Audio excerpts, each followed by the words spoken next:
जय स्वामिनारायण। आप सबનું સ્વાગત છે મારી યુટ્યુબ ચેનલ બીએપીએસ પરાવાણીમાં। તો આજના આ પ્રવચનમાં આપણે પૂજ્ય બ્રહ્મદર્શન સ્વામીને કોમેડી રમૂજી પ્રસંગોથી ભરપૂર એવું પ્રવચન સાંભળશું। અને આજના આ પ્રવચનમાં આપણે સાંભળશું કે બાળકોમાં કઈ રીતના સંસ્કાર આપવા અને કઈ રીતના સંસ્કારનું ચિંતન કરવું એના વિશે વિસ્તૃતથી આ પ્રવચનમાં સાંભળશું કે આજના આ જમાનામાં જ્યારે દરેક યુવાન વ્યસન તરફ વળતો હોય તો એવામાં આપણે આપણા બાળકોને કઈ રીતે વ્યસનથી દૂર રાખવા, પૂજ્ય પ્રમુખ સ્વામી મહારાજ યોગીજી મહારાજના જે જીવનના પ્રસંગો છે એના થકી આપણે બાળકોને કઈ રીતે વ્યસન મુક્ત રાખી શકીએ અને એક સંસ્કાર, સારા સંસ્કાર આપી શકીએ એના વાત આજે આ પ્રવચનમાં આપણે સાંભળશું। તો વિડીયો ખૂબ સરસ છે, રમૂજી પ્રસંગો છે, એટલે વિડીયો સંપૂર્ણ જોઈ ચેનલને જરૂરથી સબસ્ક્રાઇબ કરો, વિડીયો લાઇક કરો અને વિડીયો શેર કરો, નીચે જય સ્વામિનારાયણની કમેન્ટ અવશ્યથી કરો। તો ચાલો આજનું પ્રવચન શરૂ કરીએ। જય સ્વામિનારાયણ। હા ભગવાન, હું તો મનુષ્ય છું, મેં ક્યારેક ભૂલ કરી છે, પણ મને પસ્તાવો થયો છે, મેં માફી માંગી છે, મેં પ્રાયશ્ચિત કર્યું છે ભગવાન। હા, એ કોઈ બીડી મેં પીધી હતી, ક્યારેક મેં દારૂ પીધું તો વેવાઈને રાજી કરવા માટે, વેવાઈને રાજી કરવા માટે, પણ મને જયારે પસ્તાવો થયો ત્યારે મેં એ પ્રાયશ્ચિત કરેલું છે। હા, ક્યારેક મારા મમ્મી યાર ઝઘડો તો એક વખત ભગવાન મેં એક દિવસ ઉપવાસ કરી નાખેલો, મારા પપ્પાને જેમ તેમ બોલેલો, મને ગુસ્સો આવી ગયેલો ભગવાન, પણ મેં પ્રાયશ્ચિત કરી લીધેલો। બાકી તો જોઈ લો, જો ભગવાન સામે ચોપડો ફેંકી શકો સંતોષ કે મેં જિંદગીમાં મારા મા બાપને ક્યારે દુઃખી નથી કર્યા, મેં જિંદગીમાં પત્ની ઉપર હાથ નથી ઉપાડ્યો, મેં જિંદગીમાં એક પતિ અને પત્ની સિવાય કોઈ સંબંધો નથી બાંધ્યા, મેં જિંદગીમાં ખરાબ દ્રશ્યો જોયા નથી, કોઈનું અહિત થયું વિચાર્યું નથી। એટલે તો પ્રમુખ સાહેબ મહારાજ સ્વામી બોલ્યા મેં મારી જિંદગીમાં કોઈનું અહિત થયો વિચાર કર્યો નથી, એલા વિચાર આવ્યો નથી। કેટલું પવિત્ર જીવન હશે એમનું। જિંદગીમાં એક સંતોષ છે। પ્રમુખ સમાજ બોલેલા કે અનિથી મેળવેલા લાખ રૂપિયા એ એક રૂપિયાનો સંતોષ નહીં આપે, પણ એક રૂપિયો કમાશો ને પરસેવાનો તો ભલે હું અઠવાડિયાનો ટાટો, બાજરાનો રોટલો મીઠામાં બોળીને છાશ સાથે ખાઓ, પણ તમને એક સંતોષ હશે મેં જિંદગીમાં ક્યારે કોઈનું અનહકનું લીધું નથી ક્યારે।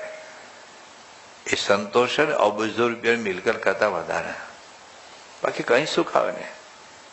ભલે દર્દીને નથી ખબર, ડોક્ટરને તો ખબર છે મેં બિનજર ઓપરેશન કર્યું, ભલે ગ્રાહકને નથી ખબર, પણ તમને તો ખબર છે મેં દૂધમાં પાણી નાખ્યું છે।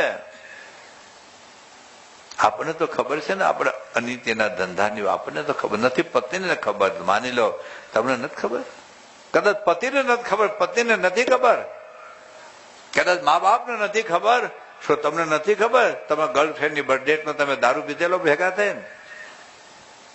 દીકરી નથી ખબર કે બોયફ્રેન્ડની બર્થડેટમાં દારૂ પીધેલો વનઠેલાઓ સાથે નાચગાન કરતા રાત્રે 2 વાગ્યા સુધી? મા બાપને નથી ખબર, આપણે તો ખબર છે ને।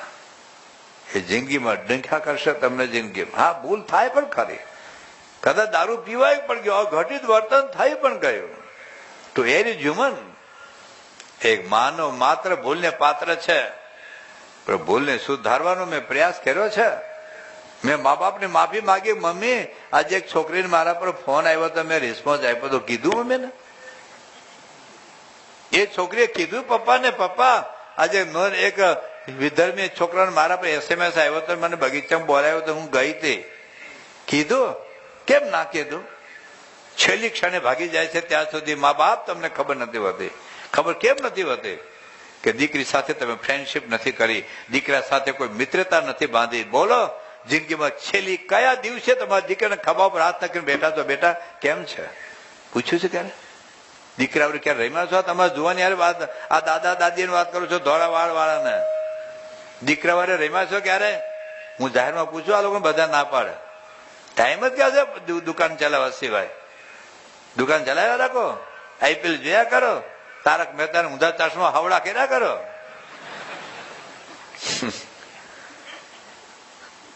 એટલે ટૂંકમાં જીવનની અંદર સંતૃપ્ત થતા, કૃતાર્થ થતા, ભગવાન જેના માટે મોકલો તો ભગવાન કહે તો ભગવાન જેના માટે મોકલો તો મેં કામ પૂરું કરીને આવ્યા છો, મારે કશું કામ બાકી રાખ્યું નથી, કહી શકો તો શેના માટે મોકલ્યા છે આપણને? શેના માટે? નોકરી કરવા, ધંધો કરો, વેપાર કરવા, કોકના લગ્નમાં નાચવા, પિક્ચર જોવા, ગુટકા ખાવા? શાના માટે મોકલ્યા છે આપણને? કે પગલું ભરતા માનવી પેલા ખૂબ વિચાર, ક્યાંથી આવ્યો માનવી, ક્યાં પાછો ફરનાર, જન્મ લે જગતમાં બોલો તમે હું કર્યું? બસ ગુટકા ખાધા, બીડી પીધી, પિક્ચર જોયા, આઈપીએલ જોયું, આઈપીએલ જોયા કરો. તમને વિરાટ કોહલી એના લગ્નમાં બોલાવ્યા હતા? કેમ જવું તું ને? તમારું ઈષ્ટદેવ તો વિરાટ કોહલી કહેવાય ને. વિરાટ કોહલી, સચિન તેંડુલકર તમારા ઈષ્ટદેવ કહેવાય. આ સ્વામિનારાયણ તો અમથામતા ઈષ્ટદેવ છે તમારા. આ તો ઓલો સ્પેરી બિલ જેવા રામ ભગવાન ઈષ્ટદેવ છે તમારા. રામ પાછળ સમય કાઢો છો કે એક્ટર પાસે વધારે? નક્કી કરો. રામ વિશે શું જાણો છો જેટલું શાહરૂખ ખાન વિશે જાણો?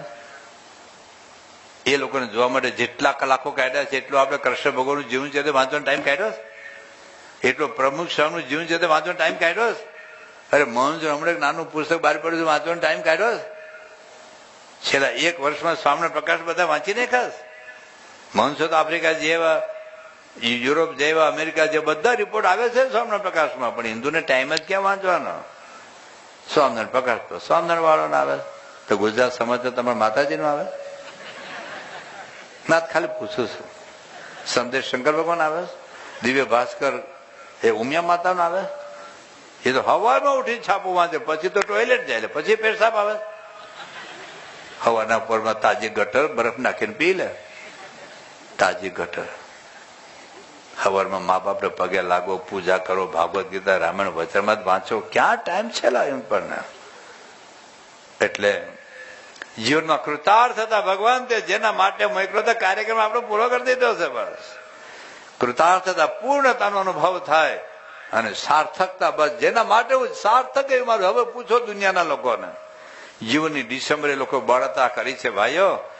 કોઈ સમાજ માટે કર્યું, કોઈ દેશ માટે કર્યું, કોઈ દુનિયા માટે કર્યું, કોઈ પૈસો ભેગો કરવા માટે કર્યું, કોઈ પોતાની આ કળા દુનિયાને બતાવવા માટે કર્યું. માઇકલ એન્જેલો મહાન ચિત્રકાર, મહાન શિલ્પકાર બોલ્યો છે કે sculpture and painting have ruined my life. ચિત્રકામ અને શિલ્પે મારી જિંદગીને બરબાદ કરે. It was better, it would have been better. યુવાન અવસ્થામાં મેં દિવાસરી પેટી બનાવવાનું કારખાનામાં મેં ભાડે રહ્યો હોત, એટલે કે નોકરી રહ્યો તો સારું હોત. પેલો કિશોર કુમાર ગાયક કે આના કરતા હું મારા ખાંડવા ગામમાં હું માસ્ટર તરીકે રહ્યો તો મને કિશોર માસ્ટર કહેતા તો વધારે મજા આવે. જયપ્રકાશ નારાયણ જિંદગીના એટલા વર્ષો મેં કોંગ્રેસની સેવા પાછળ કાઢ્યા, આત્માના કલ્યાણ માટે કર્યું તો વધુ સારું હોત. કવિ નર્મદ 60 વર્ષની જિંદગીમાં ષષ્ઠી પૂર્તિ મહોત્સવ વખતે બોલેલા કે 60 વર્ષની જિંદગી મેં સમાજ માટે કાઢી અને તમારા આત્માના કલ્યાણ માટે કાઢ્યો તો વધુ સારું હોત. માઇકલ એન્જેલો કહે છે at the age of 90, at the peak of his fame, એની કીર્તિની પરાકાષ્ઠે બોલેલા છે કે I regret that I haven't done enough for the salvation of my સોલ.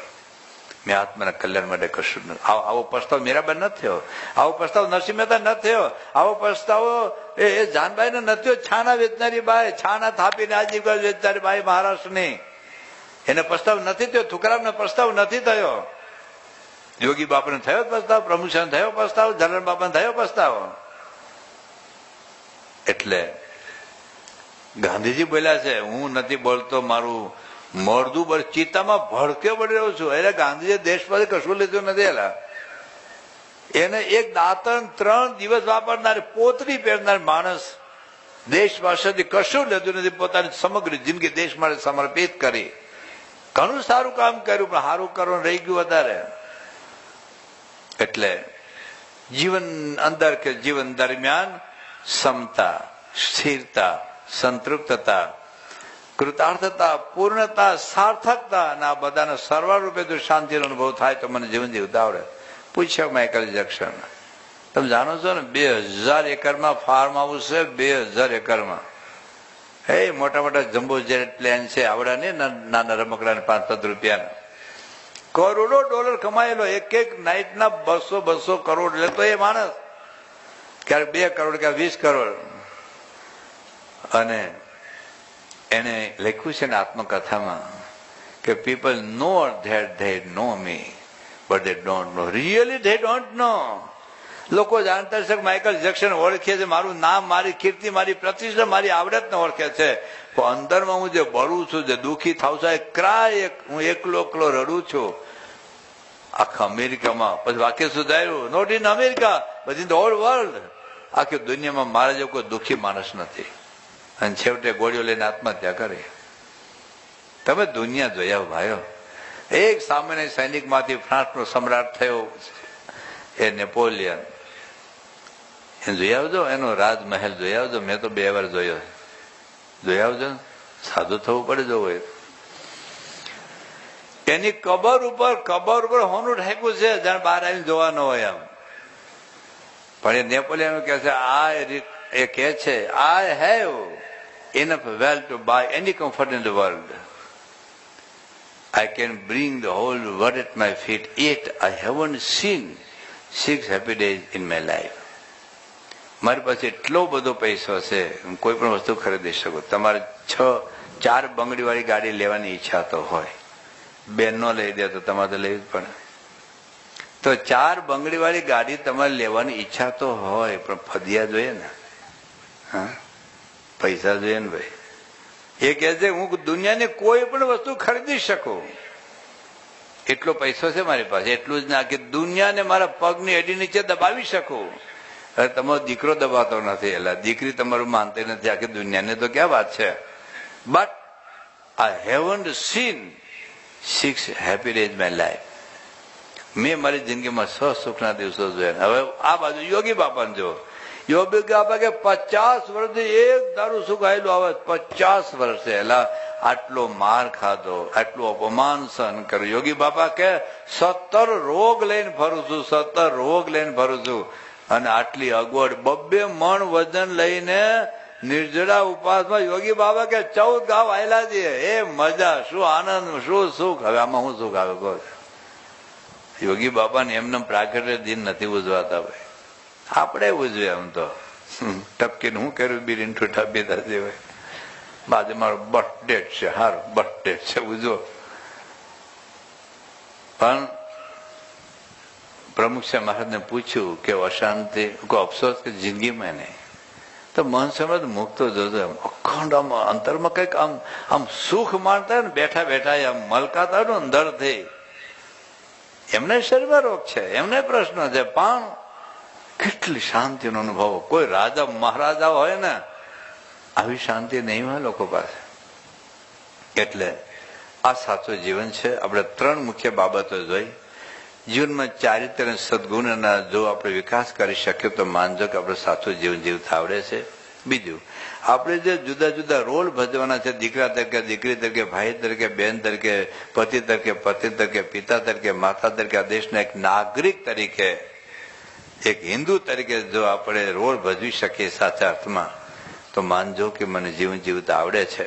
અને ત્રીજી બાબત, જીવનમાં દ્વંદ્વ આવવાના, સુખ અને દુઃખ, માન અને કોક આપણું સન્માન પણ, કોક આપણું અપમાન કરે, કોક આપણું વખાણ પણ કરે, કોક આપણી ટીકા પણ કરે. હમણાં એક ઇન્ટરવ્યુમાં નરેન્દ્રભાઈ મોદીને પૂછ્યું કે તમારા સ્વાસ્થ્યનો સિક્રેટ શું? કે રોજ 1 કિલો ગાળો ખાઉં છું. ને કોઈ બદામ ખાતું હોય કે કાજુ ખાતું હોય, કોઈ પિસ્તા ખાતું, હું રોજ 1 કિલો રોજ ગાળો ખાઉં છું. પણ એ સહી લે છે, એ એક હામ જવાબ જ નહીં આપવાનો. પણ ટૂંકમાં આવા બધા જો આપણે ગુણ આત્મસાત કરીએ, જીવનમાં સમતા, સ્થિરતા, સંતૃપ્તતા અને શાંતિનો અનુભવ થાય. તમે ગમે ત્યાં હો, બંગલામાં હો કે ઝૂંપડામાં, મર્સિડીઝ ફરતા હો કે સાયકલ લઈને. આપણે શાસ્ત્રે મર્સિડીઝને પાપ નથી ગણ્યું. તમે કરોડ રૂપિયા કમાવીને ના નથી, હોનાના નળે નાવ, એમાં કોઈ તકલીફ નથી. સોનાની થાળીમાં સોનાની ચમચીથી જમવું, આઈસ્ક્રીમની પીઝામાં કોઈ વાંધો નથી. પણ જીવનના જો આવા મૂલ્યો આપણે ડેવલપ નહીં કરીએ, ખાલી સમૃદ્ધિ પાછળ, ખાલી સંપત્તિ પાછળ, ખાલી ડિગ્રી પાછળ તમે અને તમારા બાળકોને ધક્કો માર્યા કરો. બેટા આપણે આઈઆઈટી એન્જિનિયર થવાનું છું, આઈઆઈટી સારું. 1 વર્ષમાં 28 છોકરા છોકરી આત્મહત્યા કરે છે આઈઆઈટીમાં. 1 વર્ષમાં. આઈઆઈટી જુદું ને આઈટીઆઈ જુદું, ખબર છે ને? બે વચ્ચે ભેદ હોય છે. આઈટીઆઈ 2 વાર આઈ ને 1 વાર ટી, આઈઆઈટી 2 વાર આઈ ને 1 વાર ટી, પણ જુદું છે. શું જુદું છે?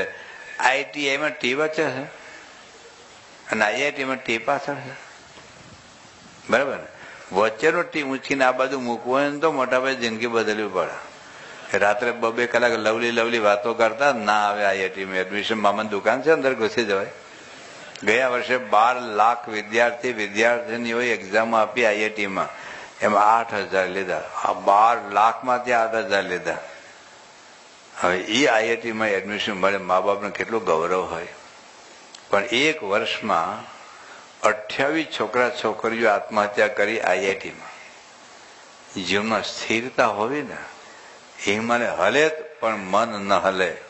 પેલા ગંગા સેતી બોલ્યા છે ને, મેરું તો ડગે પણ જેના મંદડા ન ડગે. એવું ઘડતર, એવું ચણતર, એવી સ્થિતિ, એવું એક આધ્યાત્મિક લેવલ જો પ્રાપ્ત કરી શકીએ તો સાચું જીવન જીવ્યા કહેવાય. તો સાચું જીવન જીવનના કેટલાક સિદ્ધાંતો છે. સાચું જીવન જો આપણે જીવવું હોય તો એના કેટલાક સિદ્ધાંતો. સિદ્ધાંત કોને કહેવાય? જે ક્યારે બદલાય નહીં.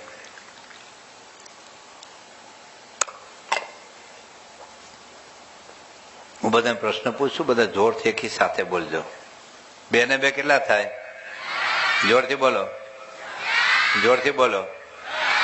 હિન્દીમાં બોલો તો બોલો બધા. 4.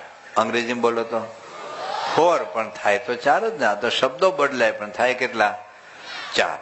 જર્મન ભાષામાં બોલો તો ભલે શબ્દો ન આવડે પણ થાય કેટલા? 4. બરાબર. કોઈ હિન્દુ બોલે તો બોલો બધા. ક્રિશ્ચન બોલે તો, મુસ્લિમ બોલે તો, સાધુ બોલે તો, ગ્રહસ્થ બોલે તો, કોઈના પતિ બોલે તો, પત્ની બોલે તો, સોમવાર બોલે તો, રવિવાર બોલે તો, શિયાળા બોલે તો, ચોમાસા બોલે તો, કાર્તક મહિના બોલે તો, વૈશાખ મહિના બોલે તો, લગ્ન પહેલા બોલે તો, લગ્ન પછી બોલે તો ન થાય. પપ્પાને પૂછજો.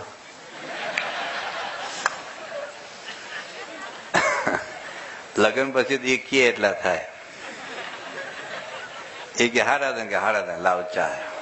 2 પક્ષ, એક જ પક્ષની વાત નથી. પણ 2 ને 2 4 થાય. ઋતુ પ્રમાણે, સંજોગો પ્રમાણે, વ્યક્તિ પ્રમાણે એ નો બદલાયેલા એને સિદ્ધાંત કહેવાય. જે ભૂત, ભવિષ્ય, વર્તમાનમાં યથાવત રહે એને સિદ્ધાંત કહેવાય. તો સાચું જીવન જીવવાના 7 સિદ્ધાંતો છે. સંકલ્પ, સ્મરણ, સંયમ, સેવા, સમજણ, સંપ અને સત્સંગ. આ 7 સિદ્ધાંતો પ્રમાણે જો આપણું જીવન બને તો તમે ગમે તે હો, વડાપ્રધાન હો, રાષ્ટ્રપતિ હો, મુખ્યમંત્રી હો, ધારાસભ્ય હો, કલેક્ટર હો, પ્રિન્સિપાલ હો, મિલ માલિક હો, સાધુ હો, ગ્રહસ્થ હો, મા બાપ હો, પતિ હો, પત્ની હો, કદાચ રિક્ષા ચલાવતા હો કે મજૂર કરતા હો, કુંભાર હો, દરજી હો, લુહાર હો, સુતાર હો, બ્રાહ્મણ હો, પાટીદાર હો, ગમે તે જ્ઞાતિ જાતિના, ગમે તે યુગના ગમે તે મનુષ્ય સાચું જીવન જીવી શકશે જેવા 7 સિદ્ધાંતો પ્રમાણે આપણે જીવનને ઘડીશું તો પહેલી બાબત છે સંકલ્પ. સંકલ્પ કોઈ પણ ક્રિયાનો જનક પિતા સંકલ્પ હોય છે. જનક એટલે પિતા. જેમ પિતા વગર બાળકનો જન્મ ન થાય એમ સંકલ્પ વગર કોઈ ક્રિયા ન થાય. તમારે ઉઠીને દારૂ પીવા જવું હોય તો મનમાં સંકલ્પ થાય, ચાલો પી આવું. તમારે તમાકુ ખાવું હોય, ડુંગળી લસણના ભજીયા ખાવા હોય, કોઈ પિક્ચર જોવું હોય, કોઈ સિરિયલ જોવી હોય, અમદાવાદ જવું હોય, કોઈ પણ ક્રિયા કરતા પહેલા એ મનમાં સંકલ્પ થાય છે ને પછી ક્રિયા. બાથરૂમ જવું હોય તો પેલા મનમાં સંકલ્પ થાય હું જઈ આવું. એટલે કોઈ પણ ક્રિયાનો જનક પિતા એ સંકલ્પ છે. અંગ્રેજીમાં એક વાક્ય છે, sow a thought reap an action. એક વિચાર વાવો અને ક્રિયાને લણો. Sow a thought reap an action, sow an action reap a habit, sow a habit reap a character, sow character reap a destiny. Sow એટલે વાવવું. તમે જો બાજરાનું બી વાવો તો કે બાવલ ન ઉગે, બાવલ બી વાવો તો કે આંબો ન ઉગે, બાજરી વાવો તો બાજરી ઉગે, જુવાર વાવો તો જુવાર ઉગે, મરચી વાવો તો મરચી ઉગે. જે વાવો તે ઉગે. તો જેમ જેવો વિચાર વાવીએ એવી ક્રિયા થાય, એવી ક્રિયા થાય. રાવણના મગજમાં વિચાર વાવાયો કે મારે સીતાને લાવવા છે તો પછી આખી ક્રિયાનો કાર્યક્રમ થયો. પછી દુર્યોધન વિચાર આવ્યો કે મારે આ બધું લઈ લેવું છે તો એવો વિચાર કર્યો. ઈદી અમીને વિચાર કર્યો મારે એશિયન કાઢી મૂકો તો કાઢી મૂક્યા. બિન લાદેન વિચાર આવ્યો કે મારે અમેરિકાની શાન ઠેકાણે લાવી છે તો વર્લ્ડ ટ્રેડ સેન્ટર તોડવાનો વિચાર આવ્યો. ગાંધીનગર પહેલા 2 મૂર્તિ આવ્યા હતા, એ કોઈ પ્રેમતીમાં ખીચડી ખાવા નતા, પણ એ કોકના ભગતમાં, કોકના ભેજામાં કઈક વિચાર આવ્યો છે કે આપણે આવું કંઈક કરીએ. ધારો કે ગોધરા કાંડની અંદર જે 58 હિન્દુ બળ્યા, રેલવે હળગાઈ, એ કોકનો તો વિચાર હશે ને. તો તો કેટલાક આ દુનિયામાં ખરાબ સંકલ્પો કર્યા તો ખરાબ ક્રિયા થઈ, કોઈ કે સારો સંકલ્પો કર્યા તો સારી ક્રિયા થઈ. સંકલ્પની તાકાત છે. આજે ગાંધીજી તો ટેટા જેવા હતા, ક્યાં બોર્નવિટા પીતા હતા, બુસ્ટ પીતા હતા, દૂધે બકરીને પીતા હતા, જીન્સના પેન્ટ તો પહેરતા જ નહોતા. સાચું કહું. પણ એ ગાંધીજી અંગ્રેજોને ફેંકા દરિયાની બહાર. પેલા લોકો પાસે લશ્કર હતો, તોપો હતી, ગાંધીજી પાસે વેલાણી નહોતું, અને વેલાણથી ભાગે એલા ભાગ એમ અંગ્રેજો ભાગતા હશે. પણ ગાંધીજીનો સંકલ્પ કે કાગડા કૂતરાને મોતે મરીશ, અંગ્રેજોને ફેંકા વગર પાછો નહીં આવું, આ સંકલ્પની તાકાત હતી. તો સંકલ્પ કોઈ પણ તમે દુનિયાનો ઇતિહાસ જુઓ, સંકલ્પ ન થાય. સરદાર પટેલે સંકલ્પ કર્યો કે 562 રજોડ એક કરવા ત્યાં થઈ ગયા. બાકી જુનાગઢનો નવાબ ખાશે, હૈદરાબાદનો નિઝામ હાલે હૈદરાબાદ, ભાવનગર નરેશ ગાયકવાડ નરેશ આપે. એ પોતાનો ફ્લેટ ખાલી કરતા નથી. બોલો, ભાડે આપ્યો ખાલી નથી કરતા. પછી લાખ રૂપિયા આપો તો પાછો નથી આપતા. એક તમારો ફ્લેટ ખાલી નથી કરતો તો પેઢીઓનું રાજા આપે, ગાયકવાડ સરકાર આપે, ભાવનગર નરેશ આપે, મૈસૂરનો મહારાજા આપે, જયપુરનો મહારાજા આપે. પણ આપ્યા સંકલ્પ. હું તો શાસ્ત્રીબાદ આશીર્વાદ હતા, કારણ કે શાસ્ત્રીબાદના વખતના એમના પિતાશ્રી જવહરભાઈ પટેલ શાસ્ત્રીબાદના ચુસ્ત શિષ્ય હતા, અને એમના દીકરા સરદાર યોગી શાસ્ત્રીજી મારા આશીર્વાદ. આપણે તમારા બે દીકરા ભારત દેશના બેતાજ બાદશાહ બનશે, વિઠ્ઠલભાઈ પટેલ અને સરદાર પટેલ. અને 562 રજોડ એક કરી દીધા. પેલા ભાઈ કાશ્મીર ભેગું કરી શક્યા. આજે 70 વર્ષે પ્રોબ્લેમ ઉભો રાખ્યો છે. 60,000 હિન્દુ કપાએ મરાયા. 4 વિશ્વ યુદ્ધો, 4 તો ભારત પાકિસ્તાન સાથે યુદ્ધ થયા. લાખો હિન્દુ કાશ્મીરી જન્મભૂમિ કર્મભૂમિ છોડીને નીકળી ગયા. એક વ્યક્તિનો પ્રોબ્લેમ. સરદાર પટેલને જો કાશ્મીર આપી દીધો તો ક્યારનો પ્રોબ્લેમ હલ થઈ ગયો. સરદાર પટેલે સંકલ્પ કર્યો કે સોમનાથ થવું જોઈએ મંદિર. બાકી ભારતના બિન સાંપ્રદાયિક દેશના બિન સાંપ્રદાયિક વડાપ્રધાન તો ના જ પાડતા હતા કે ભારત દેશ બિન સાંપ્રદાયિક છે, આ દેશની અંદર કોઈ સરકાર મંદિર ન બાંધી શકાય. સરદાર પટેલે સિંહ ગર્જને કહેલું કે ભારત દેશ સ્વતંત્ર થયા પછી આ દેશને એના મંદિર અને શાસ્ત્રો અને સંતો રક્ષા ન થાય તો એ સ્વતંત્રતા મને ખપતી જ નથી. અને ઉપરવટ જૈન વડાપ્રધાન ઉપરવટ જૈન મંદિર તૈયાર કર્યું. પ્રતિષ્ઠામાં ભારત દેશના રાષ્ટ્રપતિ આવવાના હતા, ડોક્ટર રાજેન્દ્ર પ્રસાદ, પ્રથમ રાષ્ટ્રપતિ. પણ બિન સાંપ્રદાયિક દેશના બિન સાંપ્રદાયિક પ્રથમ વડાપ્રધાને પત્ર લખ્યો કે આ દેશ બિન સાંપ્રદાયિક છે. આમ તો મારા દેશનો ગધેડો બિન સાંપ્રદાયિક છે, મારા દેશનો ભૂંડ પણ બિન સાંપ્રદાયિક છે. એટલે બિન સાંપ્રદાયિક દેશના રાષ્ટ્રપતિ કોઈ મંદિરની પ્રતિષ્ઠા માટે ના જઈ શકે. 3 પત્ર લખ્યા ડોક્ટર રાજેન્દ્ર પ્રસાદને પ્રતિષ્ઠામાં ન જવા માટે. રાષ્ટ્રપતિ એક જ પત્ર લખ્યો કે હું હિન્દુ તરીકે જન્મ્યો છું, રાષ્ટ્રપતિ તરીકે નહીં. રાષ્ટ્રપતિ બહુ મોડો થયો. હું જન્મ્યો છું હિન્દુ તરીકે, અને હિન્દુ તરીકે હું એ સોમનાથ મંદિરની પ્રતિષ્ઠામાં જાઉં છું, રાષ્ટ્રપતિ તરીકે નહીં. ટૂંકમાં એક સંકલ્પ હતો, શાસ્ત્રીજી મહારાજનો સંકલ્પ, અક્ષર પુરુષોત્તમની મૂર્તિઓ સ્થાપવી. સામે 2000 સંતો હતા, આખી વડતાલ સંસ્થા ઉભી હતી, લાખો હરિભક્તો હતા. શાસ્ત્રીજી મહારાજ પાસે એક પૈસો નહીં, એક ઇંચ જમીન નહીં, એક દાણો નહીં. વડતાલ સંસ્થા છોડ્યા પછી ક્યાં જઈને ઉભા રહેવાનું, શું ખાવું એ પ્રશ્ન. પણ સંકલ્પ હતો કે જ્યાં સુધી દુનિયાના બ્રહ્માંડના જેવો અક્ષર પુરુષોત્તમને નહીં સમજે ત્યાં સુધી આત્યંતિક કલ્યાણના દ્વાર બંધ છે. અને લાખો મુમુક્ષોના એ કલ્યાણના દ્વાર ખોલવાતા. વિરોધનો તો ઝંઝાવાત હતો. આ શાસ્ત્રીબાદનું અસ્તિત્વ મિટાવી દેવા માટે લોકો તત્પર હતા. પણ શાસ્ત્રીબાદનો સંકલ્પ તે કરવું છે ને થયું. ભલે વાર લાગે, ગઢડાના ટેકરા પર મંદિર કરવું છે, 32 વર્ષ સુધી રાહ જોઈ પણ થયું. યોગી બાબાએ સંકલ્પ કરેલો કે યમુનાને કિનારે મંદિર કરવું છે. 32 વર્ષ સુધી જમીન મેળવવા માટે કેટલા પ્રયત્નો કર્યા. આ તો દિલ્હી કહેવાયેલા મોબાઈલ લેવા જાઓ ને બોક્સમાં હાબુ પકડાવી દેતા, ખબર છે? આપણે રોજ જાહેરાત કરવી પડતી, રોજ જાહેરાત કરવી પડતી, ભાઈ સાહેબ છેતરાશો નહીં, આ તો દિલ્હી તો ચોર લોકોનો જ દેશ છે, લૂંટવા જ બેઠા છે બધા. તમે બૂટ લેવા જાઓ, બૂટ બહુ ગમી ગયા હોય, ઘેર આવીને ખોલો તો એક જ બૂટ હોય, તો પાછા કેમ? એ તો મેં 5,000 એક જ બૂટ ના કીધા હતા.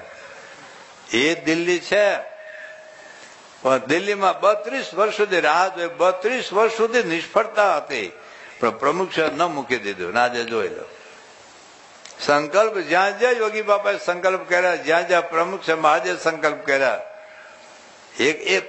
એ પાર પડ્યું છે.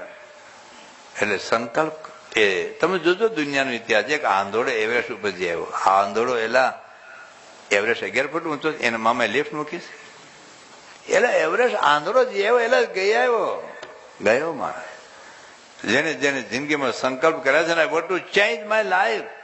એટલે જોગેશ્વરીમાં ફૂટપાથ ઉપર રહેતો મંગેશ મહાસ્કર, એનો બાપ ભિખારી, પ્લાસ્ટિક નું ઢાળિયું કરીને રહેનારો, એનો બાપ, એની માન, ત્યાં છોકરો, એને મહારાષ્ટ્ર એસએસસી બોર્ડ નો 30 વર્ષનો રેકોર્ડ કર્યો, 30 વર્ષનો રેકોર્ડ.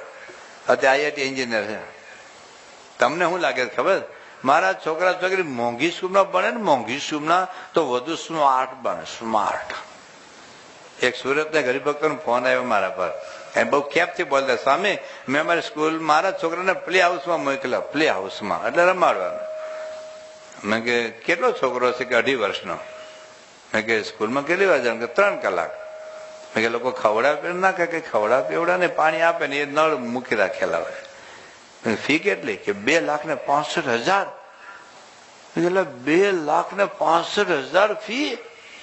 સિંગનો દાણો નહીં ખાવડો, ચણાનો દાણો નહીં, ચીકુની ચીર નહીં, કેળાનું ફોડવું નહીં, દૂધની ટીપું નહીં, શરબત નહીં, ચોકલેટ નહીં, અને 2,65,000 3 કલાક રમાડવાના. તો કે હા. મેં કહ્યું કે રમાડવાનું તેવડ નહોતી તો લાવ્યા હું કામ પૃથ્વી પર?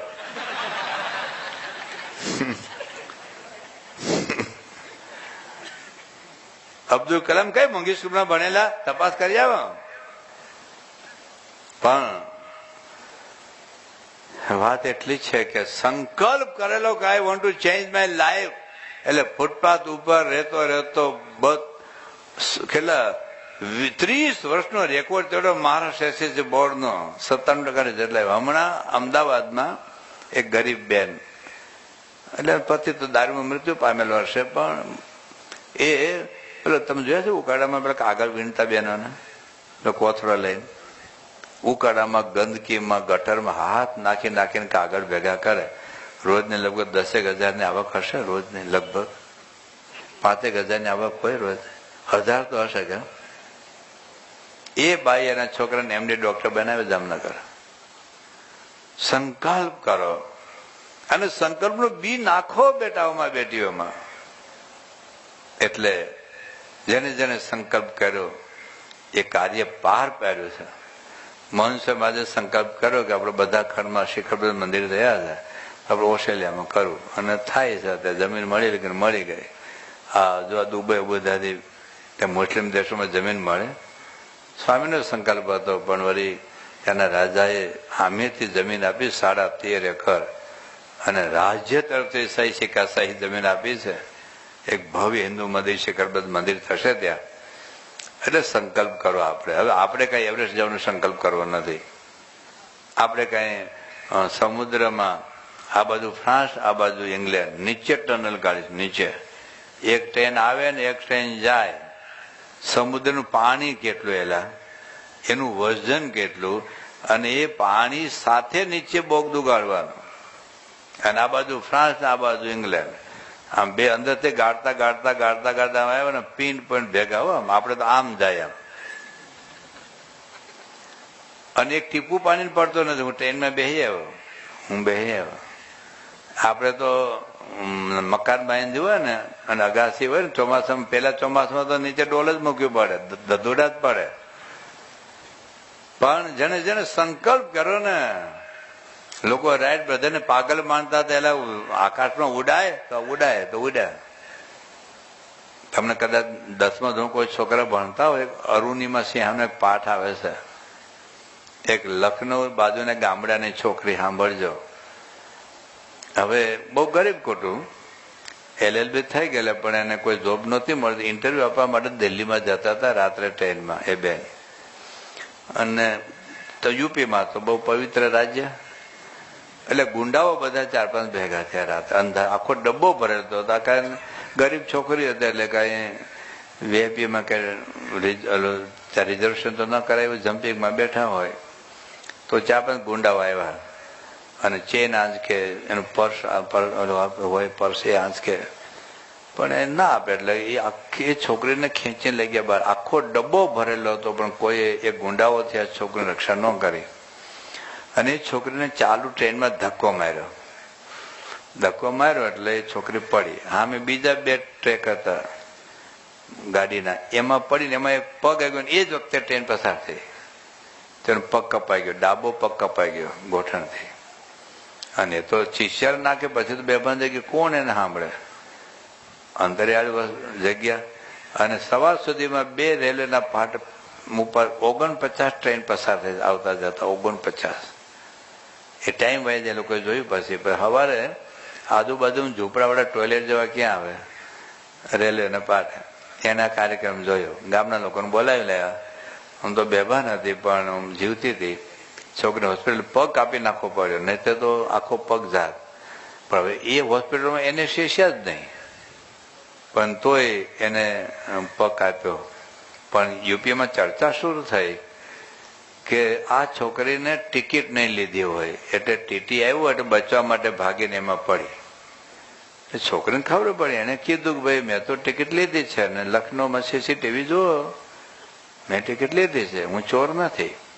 તો બીજી ચર્ચા શરૂ કરી કે એને આત્મહત્યા કરો તો ને એટલે પડી. બાકી અમારા રાજ્યમાં અમારા સિવાય કોઈ ગુંડા હોય જ નહીં. અમારા સિવાય આખા 2011ની વાત કરું છું કે અમારા સિવાય આખા રાજ્યમાં કોઈ ગુંડાઓ જ ન હોય, તો એને આત્મહત્યા કરવી હતી એટલે પડી. આને ખરું હું મારે આત્મહત્યા નથી કરી, હજુ જેવું છે મારે. અને એક સંકલ્પ મારે એવરેસ્ટ શિખર સર દુનિયાને બતાવવું છે કે અરુણિમા સિંહ કોણ છે દુનિયામાં. હવે બધા પાગલ જ ગળે ને. બીજા પગે લોખંડનો હળિયો નાખ્યો છે, એક પગ ગોઠણથી કપાઈ ગયો છે, ખેડમાં પણ ઓપરેશન છે. પણ રોજ બોલે 10, 15, 20 વખત બસ મારે એવરેસ્ટ જવું છે, મારે એવરેસ્ટ જવું છે. બધા પાગલ જ ગણતા. પણ શું એ બોલ કર્યા કરે. 6 મહિનાની બધી એને ટ્રીટમેન્ટ લીધી, એક્સરસાઇઝ કરી. પછી હોસ્પિટલમાં છૂટી થવાની હતી કે પહેલા એ દરમિયાન એને ઇન્ટરનેટ દ્વારા શોધી કાઢ્યું કે કોણ ટ્રેનિંગ આપે છે. મને કે પેલા ત્યાં લઈ જાઓ. બધા બહુ જ સમજાવ્યું, પણ ના, મને હઠ પકડ, મને ત્યાં જ લઈ જાઓ. અને ત્યાં લોકો ટ્રેનિંગ આપનારે બધે ક્વેશ્ચન કર્યા બધાએ કે તું મરી જઈશ, કે મરી જઈશ તો ત્યાં મરીશ, પણ મારે જવું છે. એ લોકોએ કીધું કે તું મનથી તો જઈ શકીશ, તું શરીરથી પણ જઈ શકીશ, કોઈને સાંભળતા નહીં. પછી 1 વર્ષ સુધી તેને એક્સરસાઇઝ બધું કરવાનું હતું. 2011માં 2012માં એની ટ્રેનિંગ લીધી અને 2013માં એ પર્વતારોહણ કરવું પડી. એ બાઈ પહેલાં તો શેરપા વડા ના જ પાડતા કે તારું અમે માલ નહીં, બધું પહોંચવાનું જ નથી. પણ જે લોકો 10 મિનિટ રસ્તો કાપે અને 2 કલાક થાય, કારણ કે પેલો ક્લેમ્પ હોય એ છોલાય એટલે દુખે એટલે રડે. પેલી બાઈ ધ્રુસકે રડે. તો કે તું જતી રહે ને ઘેર તરબૂચ ખાઈને હુઈ જા ને, કે ના મારે જવું છે. પેલો કેમ, બીજો કેમ, ત્રીજો કેમ, ચોથા કેમ સુધી પહોંચી. પછી બધા બહુ સમજાવ્યું કે હવે તો ભલ હાજર તો લપસીને પડે તો હાડકું હાજુ નહીં રહે. કે ભલે કઈ નહીં, મારે દુનિયાને બતાવું છે કે અરુણિમા સિંહ કોઈ ચોર નહોતી જેને ટિકિટ ના લીધી હોય. અરુણિમા સિંહ જગતથી ઉદાસ નહોતી કે જેને આત્મહત્યા કરવી હોય. મારે દુનિયાને બતાવું છે કે કોણ છે. અને છેવટે ઓક્સિજનનો બાટલો ખોટવા લાગ્યો કે એટલું બધું મરી જઈશ, કે મરી જઈશ તો ત્યાં અહીં નહીં. ઉપર પહોંચ્યા, વિડીયો પાડી બધું થયું. ઓક્સિજન બાટલો કોકનો એક્સ્ટ્રા હતો એ હાથમાં આવી ગયો. અને ઘણું નીચે ઉતરતા મર્યા તો ઠેઠ સુધી ઉતરી. અને 2013માં 2011માં પેલા ગુંડાવીને કાઢી ધક્કો મારીને એક્સિડન્ટ થયું. 2013માં એવરેસ્ટ શિખર સર કર્યો. 2015 સુધીમાં દુનિયાના ઊંચા 8 પર્વતો છે, એમાં 6 પર્વતમાં જઈ આવી છે ભાઈ. ઇન્ટરનેટ ગૂગલ વાપરતા હો તો અરુણિમા સિંહ ટાઈપ કરજો ગૂગલમાં, બધી માહિતી મળશે. તમારા દીકરાઓને, તમારી દીકરીઓને આવા પ્રસંગો કહો કે શું ના થઈ શકેલા. હવે આપણે કઈ એવરેસ્ટ શિખર ન સર કરો, આપણે સંકલ્પ શું કરવાનો છે? બસ મારે એક આદર્શ દીકરો બનવો છે અને આદર્શ દીકરી બનવું. સંકલ્પ કરો.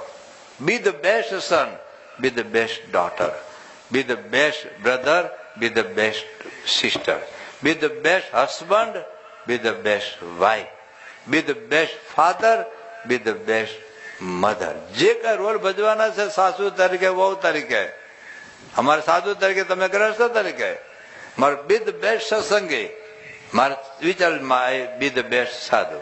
અમારા શાસ્ત્રીમાં કહેતા ભણવું તો પેલા ન બનવું, સાધુ થવું તો પેલા ન બનવું. એટલે આપણા જીવનની અંદર આવો સંકલ્પ કરીએ, બસ સંકલ્પ નિષ્ઠા.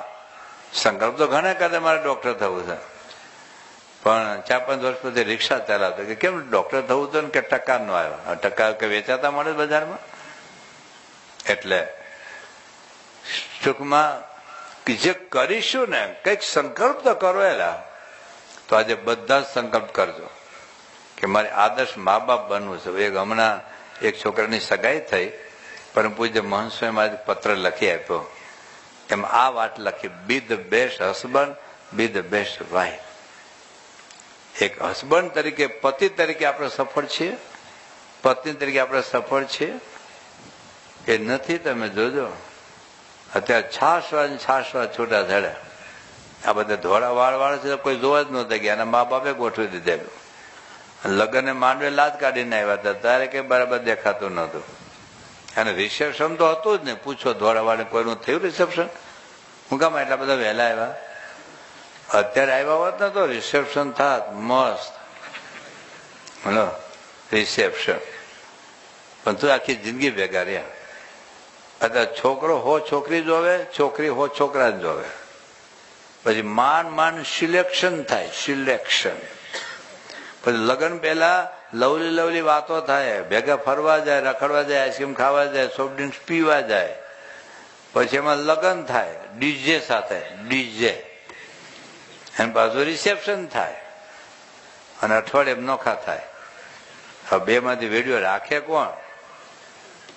એટલે આવા બધા નખરા કરીએ છીએ. તો મારે જે કઈ બનવું છે, આદર્શ બનવું છે, be the best, why not the best. આવો એક સંકલ્પ કરીશું કે મારે સાચું જીવન જીવ. સંકલ્પ કરો, જેવો સંકલ્પ કરો એવું થવાય. કોઈ વિદ્યાર્થી એક હાથમાં વી ફોર વિક્ટરી, વી ફોર વિક્ટરી, બંધા કવિ પેર હોતા નહીં, એક હાથમાં પેનનું બોક્સ લઈને બેટા બેટા કેમ ખુશ છે? અરે મમ્મી આજે 12માનું રિઝલ્ટ આવી ગયું. વાહ બેટા, કેટલું રિઝલ્ટ આવ્યું? 35%. આમ તો 32 જ આવ્યા હોય, 4 તો ગ્રેસ ના મેળવ્યા. એટલે કેટલા ટકા લાવવા છે? 90% કે 35%? એકોર્ડિંગલી મહેનત થશે. તમારે મમરા વઘારવા છે, પૂરણપોળી બનાવી છે, બેન આવી છે ને જુદા. અહીંથી તમારે ક્યાં જવું છે? કોઈ બાજુનું ગામ હોય, મને નામ આવડતા નથી આ બાજુનું ગામ, ત્યાં જવું છે કે મુંબઈ જવું છે? મુંબઈનું પ્લાનિંગ જુદું, કલકત્તા જવાનું પ્લાનિંગ જુદું, આફ્રિકા જવું સાયકલે ના નીકળે, પાસપોર્ટની જરૂર પડે. અને અમેરિકામાં તો પાસપોર્ટ વિઝા અહીં કઢાવવો પડે. અને ચંદ્ર પર જવું છે એમને પડે, કઈ ઉપડાય. એમ તૈયારી જુદી છે. આજે ઝૂંપડું બાંધો સંકલ્પ કરો ને હો બાલું મકાન બાંધો સંકલ્પ કરો, બેની તૈયારી જુદી છે ભાઈ. તો આપણે કેવા થવું છે? પતિ તો છો 31% વાળા, 70% વાળા, 11% વાળા. આપણે 90% પતિ છીએ, 90% પત્ની છીએ, 90% આપણે આવે એવા મા બાપ છીએ, 90% આવે એવા ભાઈ બહેન છીએ, અને 90% મને આવે એવો હું સાધુ છું. અંતરદૃષ્ટિ આપણે કરીને એક સાચો સંકલ્પ કરીએ કે મારે સારા બનવું છે, એક સારા માણસ બનવું છે, એવો આપણે સંકલ્પ કરીએ તો સાચું જીવન જીવવાની કળા. ખૂબ મહત્વની બાબતો આવતા 2 દિવસમાં આવશે. અહીં જેટલા બેઠા હતા, ફરી વખત કહું છું, પૈસા લઈને કથા કરવા નથી આવતા. અમે એક પૈસો અહીંથી લઈને નથી જવાનો. કોઈને પ્રમુખ સ્વામી કે મહંત સ્વામી કંઠી આપણે નથી પહેરાવી દેવાની. ઈચ્છા હોય તો અમારી ના પણ નથી, કોઈ જબરજસ્તી નથી. પણ એક હિન્દુ સાચા હિન્દુ બને તો તમારા જંબુસરમાં કે આજુબાજુ જે કોઈ હોય તો 10, 15, 20, 25, 50 ફોન કરજો, SMS કરજો, વોટ્સઅપ કરજો. વોટ્સઅપ તો મફત્યું છે, બોલાવી લેજો. તમે ગાડીમાં બિહારીને લાવજો. પેલો ફાધર વાલે 85 વર્ષ ઉંમરે, સ્પેન દેશનો માણસ, અમદાવાદ સેન્ટ ઝેવિયર્સ કોલેજના પ્રોફેસર હતા ગણિતના. એ 85 વર્ષ ઉંમરે ઉકાયને સોનગઢ બાજુ ઝૂંપડે સાયકલ લઈને ભરે. ઝૂંપડે આદિવાસી લોકોને કે હું હમણાં સોનગઢ બાજુ ગયો હતો, એક ગામ એવું નથી જે ગામમાં એક મંદિર હોય, એક ગામ એવું નથી જે ગામમાં 2-3 ચર્ચ ના હોય.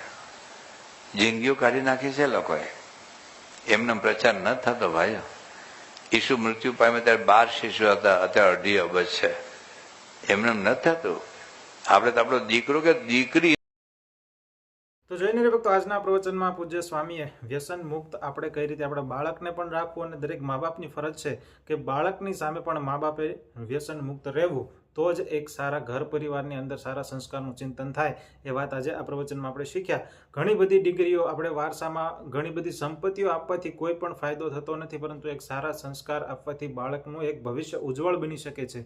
એ વાત આ પ્રવચનમાં આપણે પૂજ્ય સ્વામી પાસેથી શીખ્યા. તો આવા જ પ્રવચનો જોવા માટે અમારી ચેનલને જરૂરથી સબસ્ક્રાઇબ કરો, વિડીયો લાઇક કરો, વિડીયો શેર કરો. તો મળીએ એક નવા પ્રવચનમાં. ત્યાં સુધી આપ સૌને